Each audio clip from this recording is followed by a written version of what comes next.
decided to talk about world hunger. I think that world hunger is a huge issue. Obviously, we all know that. So I decided to talk about it a little bit. I wanted to not talk about it in a general sense, not only in a general sense, but I also wanted to talk about it, and try to understand its reasons, its causes, the factors of it, and I wanted to divide it. So I divided it into three parts basically. Hunger on a worldly level, on an international level, hunger on a national level, and then hunger on an individual level. So that way, we can kind of tackle every single aspect there is to that. World hunger has become no doubt one of the greatest, if not greatest crisis in the world we live today.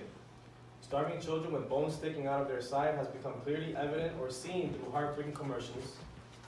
First-generation citizens of America, such as myself, reflect on the many stories that our parents and grandparents tells us of when they lived in their countries that they came from. Crimes are at a troublesome rate, more than ever, due to people who steal and kill just for a piece of bread to feed their families. Many who believe in God are tempted to ask within themselves if God is truly a good God who loves humanity due to this sad reality. But one must stand in the breach and seek to answer the difficult question, why is there world hunger? So after doing careful study, I found that there are many different factors to world hunger that contribute to it for direct powerful reasons, such as poverty, lack of a good economic system, wars, natural disasters. It could be, for instance, markets, lack of markets, transportations that are not good enough to get to markets, which is the case in Venezuela, right? Now, that's world hunger on an international level. Now, half the world, 3 billion, about 7 billion people in the world, right? So 3.5 around there is said that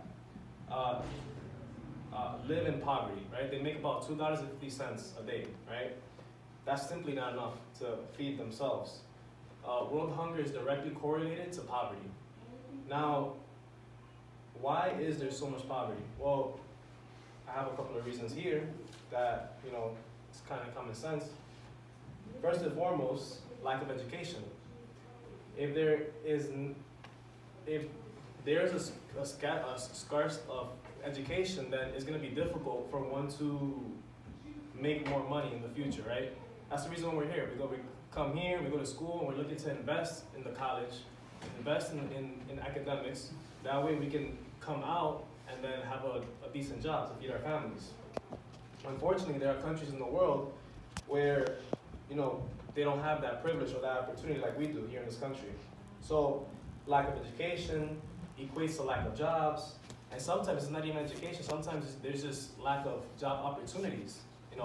If there are a lack of job opportunities, then you can't work, and therefore you can't make money, and therefore you can't eat.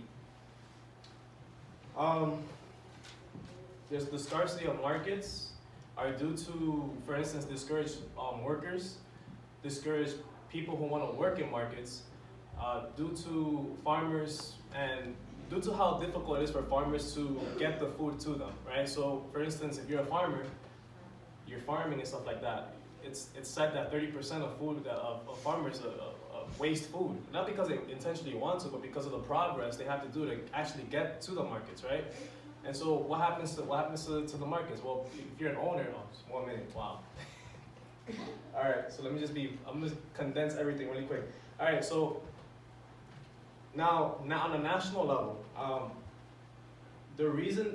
I found that the reason why there's so much hunger is because of really bad economic systems that simply do not work, such as socialism and communism.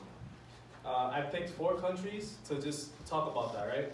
Venezuela, North Korea, Ukraine, and I'm missing one more. Did I say Cuba? Venezuela, Cuba, North Korea, and Ukraine.